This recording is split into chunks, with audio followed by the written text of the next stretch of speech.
Welcome to the Business Spotlight Podcast. My name is Kay Cote, and I'm your host for today's episode. Today on the show, I have Beth McRae, founder and CEO of the McRae Agency, as my guest. We're going to be learning about her business, her journey to business ownership, best practices, and challenges that she's faced to give you that inside look to what it's like to build and operate a business. Welcome, Beth. It's so great to meet you. Thanks for being on Thank the you. show. Hey, I'm so delighted to meet you and be part of this. Yes, well, it's going to be a great episode. And before we dive into all things business, I'd love to share with the audience a little bit about you. So take us back as far as you'd like and share a bit about yourself. So, I am one of those rare birds that actually studied journalism and marketing in college and went into a field that was directly related to my degree programs, which in the world of journalism and marketing, if you kind of married those two things, you would get public relations. So that is what I went into straight away after college. I did the usual internships. I started working at McCann, which is one of the largest agencies in the world. I worked in their Phoenix and San Diego offices. And after cutting my teeth on some really big brand names, I went out on my own in 1995. Oh my gosh, congratulations Thank on you. that. I'm very excited to dive in because PR is something that I have a real passion for too. So this is Yeah. really cool. Now, okay, so 1995, you launched your own thing. How Yes. was that? What kind of led to that?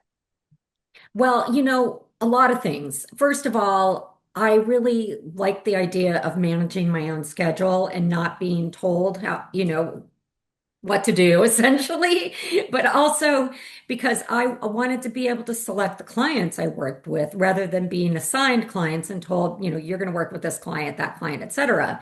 But lastly, and probably the most important reason is because at a large agency in that environment, a new client comes in, all the head of the agency, vice presidents, senior level people come out, meet with them, and then the client never sees them again. Basically, it would be a junior level person like me at the time doing all the work. So I call that bait and switch. So I didn't like that. I thought that was wrong and wasn't, and the clients deserve better. And I decided when I go out on my own, I'm not going to do that. I'm going to be involved in every single one of my clients' businesses. Oh, well, I love that you saw an opportunity to, create something that works for you. And so, let's dive into kind of your client archetype. So, if I were to walk through your doors or check you out online, how would I know I'd be a great fit for you? Well, we operate what I call a generalist firm. And what that means is that we don't specialize in just one or two industries. I learned the hard way early on in my career that to specialize could be very dangerous because, look at what happened to the dot-com companies and that, the agencies that specialized in dot-com clients went out of business. Mhm. And same thing for, a real estate crash or anything, that's hyper focused like that. So I would say people know that we are the right agency to work with if they want to increase their awareness and elevate and activate their brands, ultimately resulting in increased sales because that's what everybody wants at the end of the day. I mean, if we aren't able to help a company increase sales, there is no reason for us to exist or anybody else for that matter. So that's the mandate. That's the promise that we give to our clients. And anybody that wants to increase sales and get the awareness out and build their brand and gain that customer trust and loyalty, that's the kind of client that finds us.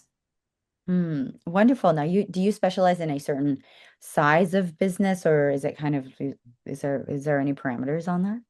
I've worked with companies as big as Google and KB Home and Discount Tire and some other, really huge names. But really, we do work with a lot of smaller to medium businesses as well. And I've done a lot of startup work because, I love working with startups and helping them, make their way in the world. They come to us with a blank canvas. So we get to help write that story together, put the narrative together for them, and position them in the marketplace. Mhm. So every size, shape, form, we love them all. Oh, that's incredible.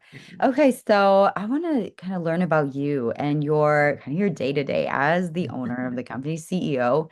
Are you primarily working more on the business or more in the business, or is it like a lot of both? It's both. It's both. I put on my calendar first thing in the morning for 6:30 a.m. CEO time. And that is my reminder to spend time, at least an hour every day, if not more, being a CEO of a company. And that means working on my business, not in my business. Mhm. I spend actually a lot more than 1 hour a day, truth be told, because I have a great team that works underneath me and they are working in the business every day. So that covers that for the most part. Having said that, because I do make a promise to my clients that I will be involved actively in their accounts, I do work in the business. I go to Mhm. all the client meetings. I am a constant presence. I am there to bring them problem solving solutions, creative brainstorms, ideas. Those are the ways that I um, seem to provide the most value to our clients. They want creative problem solving. I'm the senior most person on the team and they want that senior level engagement and strategy. So that's what Mhm. I bring to the table working in the business for the clients. Mhm. Oh, that's incredible. Now you mentioned your teams. I'd love to learn about your team as well. Mhm. How many team members are you at currently? For, Nice. So, yes. what are some of the roles that are on your team right now? So the person right underneath me is a PR account manager. And what that means is that she oversees all of the accounts. She's the one working with the spreadsheets and the planning documents, making sure that we're staying on track for all the assignments, the deadlines. She assigns roles and responsibilities to the rest of the team and is just bird dogging everyone, whether it be a client or a team member, for deadlines, make sure that we're staying on top of those deadlines. And Hmm. then under her, we have some account associates. And those are people that are more like a traditional account coordinator or junior account executive Hmm. in the traditional agency models. And they're doing, a lot of things. They're writing news releases. They're creating, Wikipedia pages. They're running, they're doing the social media content calendars and scheduling all that. They're writing blogs. They're doing, all kinds of research, all those kinds of things that are the important things day to day to make sure that our client accounts are getting the attention that they deserve. Oh, well, that's incredible. It sounds like a well-oiled machine that you have running. Yes. And, kind of like looking at your company today is what are some of your goals you have for 2026? Well, of course, everybody's talking about AI. We are too. We started using AI over a year ago, and my request to my team is that you have to use AI in some way every day. And not only do you have to use AI in some way, I want you to use AI in as many ways as you can. And then I have each of us report in at the end of the day on how we used AI in our day so that each of us can learn from the other person, the other team members on best practices for using AI. Now, Hmm. having said that, yes, we use artificial intelligence platforms to do all kinds of things, research, identify journalists, help us write, copy for different things for content generation. However, we always put human eyes on every single thing before it goes out into the world or to a client, a journalist, anybody, because that's something that is required. If you're going to benefit from using AI, you've got to put your eyes on it. You've got to proof the work. We've all heard Hmm. about the AI hallucinations and the incorrectly cited sources that just don't exist. We have to check all that work, but we still do leverage AI as much as possible because it brings content and ideas and angles, subject lines even that maybe one of us has not thought of. So Hmm. it's very beneficial. This year we're going to be using it even more. I mean, I think everyone's probably going to say that about 2026. It really is Very the year of true. artificial intelligence.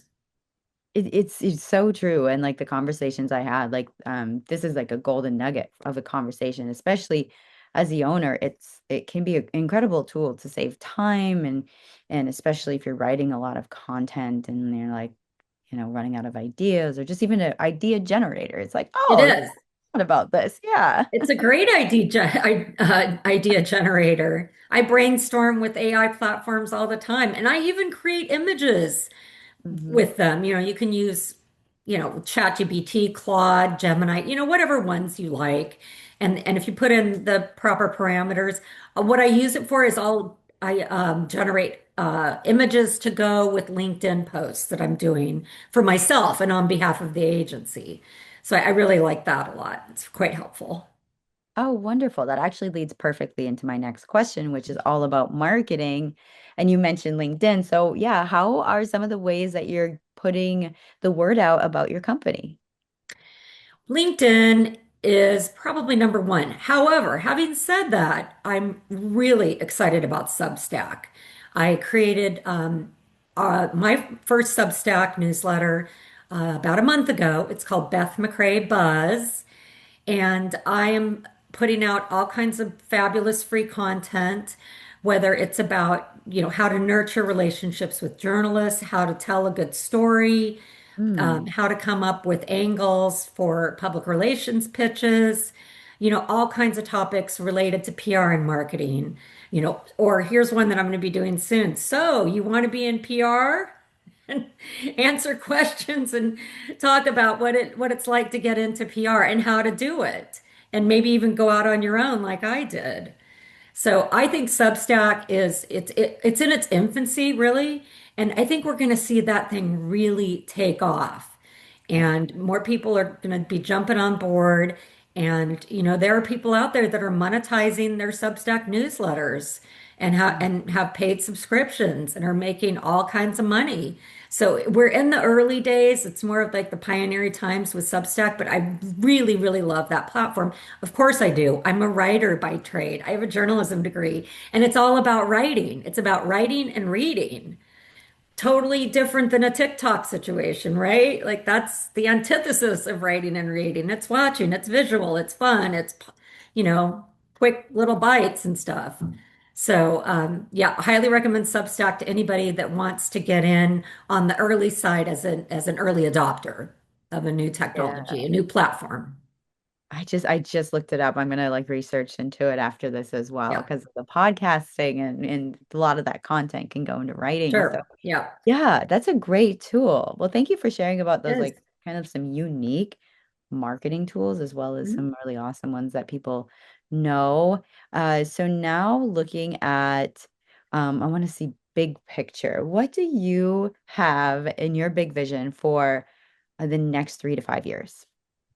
We're going to continue to grow and expand. We're very particular about the clients we take in. The chemistry has to be right. We have to Mhm. be on the same page. It helps if a company that wants to work with us has some kind of working knowledge of what PR does, rather than coming in skeptical about it. And then we have to try to educate and sell them on the value of PR and then the value of working with us. Uh, I'm going to keep it a boutique size. I like the boutique size because it does allow me the ability to be involved in every client account. If we got too big, that I wouldn't be able to do it. Mhm. So we're going to just continue on the path we're on, and we'll grow and expand, but not at a rapid rate. We're not looking to just blow up anytime soon. Oh, that's awesome. Well, thank you for sharing about your kind of your vision for the next 3 to 5 years. Now, I want to dive into the one thing that all business owners face, and it can be a lonely place, and that's the challenges that we get Hmm. as being business owners. So, is there something or anything that you're working on or working through challenges that are currently affecting you? Challenges come across all the time, every day. Some of our clients in a particular building product sector have experienced declines in sales in 2025. And Hmm. as a result, what is the first thing that companies that have a decline in sales do? which I disagree with, by the way, cut the marketing budget. Hmm. I would submit to them, and I do say it to them, even though they may continue with the cut, is that this is a time you need to market even more because you need to get your sales back up. And if you cut your marketing budget, isn't that counterintuitive, right? I mean, how are you going to get those sales back up if you're not marketing? It's a marketer's game. Hmm. So that is always a challenge because, we have, clients that end up in business cycles in their particular niches that, are cause them to lose sales. We've of course got all kinds of crazy stuff like tariffs and inflation, and those things impact all sorts of businesses. But that's always a challenge. And that's exactly why we are a very diversified firm in terms of industry. Because Hmm. one client, one particular industry gets hit, it's not going to take you out because you have the stability of having all these other industries that clients are in. So I keep a really nice diversified portfolio of clients just for the, security of the firm. Mm. That's another golden nugget is like thinking about how to, yeah, protect the firm and keep the clients happy, and have a variety. And so thank you for sharing about that. Now I want to dive into it's our fun part of the Q&A. It's our rapid fires. So these are Hey, they're really fun. I'm going to be asking you four questions and just answer very top of mind. okay, All right, question number one is what is a key to success for you? gratitude, being grateful and being teachable, always teachable, Hmm. always learning, and being grateful for everything. Definitely. Both good. Both good ones. Number two is what is a piece of advice you have for other business owners? Prepare for those down cycles, save money, have those emergency funds, those funds in place somewhere that are not easy to touch because Hmm. there will come a day you need them. It could be a pandemic, it could be a recession, it could be something cyclical with an industry you're in. Absolutely. You got to do it. Definitely. And number three, I think you'll like this one. What is, it could be a book, a podcast, an article, just anything that's resonated with you recently. Okay. So I actually have a visual aid. This this book is called B-E period.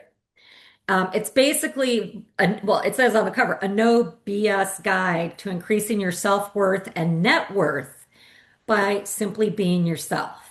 So it teaches people, how to lean into their own persona and authenticity and what's unique and special about themselves rather than putting like a glossy image out there, that's not really the real you. So I love this book. It's easy to read. It's got some worksheets in it. I love those little kind of homework sheets where you write stuff out and you really think about it. Highly Uh-huh. transformative book. I really recommend it. The author is Jessica Zweig, Zweig. The title is I B. just looked it up on my Audible. I'm that's gonna be my next one because that is like I'm feeling that vibe. So It's thank you great. for It sharing it that. works for anyone. Anyone. It doesn't matter what you do or what kind of brand you represent, or if you're the personal brand or you're representing a company. It's Mhm. just very well done, and as I said, it's easy to read. Definitely. Thank you for that. That's a good You're one. welcome. And the final question, and take your time on this one too. If I were to hand you a magic wand and you could rapidly improve one aspect of your business, what would it be? Oh, well, my employees are so low drama. I can't even say, well, I wish, everybody would get along or that it would be calm, it would be this, it would be that. No, but I mean, we have such a great team. I would probably find more of the best people in the world. In my opinion, I have the best team out there. They are rock stars. They are amazing. They inspire me every day. So if I could clone them or find more like them, all day long. I'd wave that magic wand and bring those guys in and have them assigned to the new clients that come in. Oh, well, thank you for sharing that. And that actually inspired a spin-off question is, Now, are you looking to hire, as you know, you mentioned expanding, are you looking to hire, say, this year, or how's Yes, I'm sure we will be hiring this year. okay, Absolutely. wonderful. Yeah. So recruiting is definitely like on your radar. It will be, yes, because we have a lot of irons in the fire and clients that are Mhm. just about to onboard, and we will be needing extra help. Yes. Awesome. Well, that's really great to know. Thank you for sharing that. Well, let's start by sharing you and your company with our audience. How can people connect with you and your company online? Well, our website is McRaeAgency.com. So it's McRaeAgency.com, which is my last name. They are welcome to email me directly, Beth, Beth, at McRaeAgency.com. But also, anyone can call me anytime, call, text 602-330-1996. Awesome. Well, thank you, Beth. And now we have our final question of the day, which is, what is most inspiring to you today? My community, I live in the Phoenix area, and my community really inspires me. I'm a big fan of giving back to a community, the community that's given me so much and given me this wonderful livelihood in public relations. I'm very big on volunteerism, doing charitable work. And in fact, a number of our clients are nonprofits too, and we give them kind of a special deal, nonprofit rate to help out.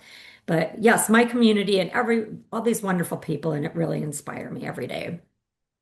Community is everything. It's I everything. know. Well, thank you, Beth. Oh my gosh, this has been such a great conversation. It was great Thank to learn about your you. business. Thank you, Kay.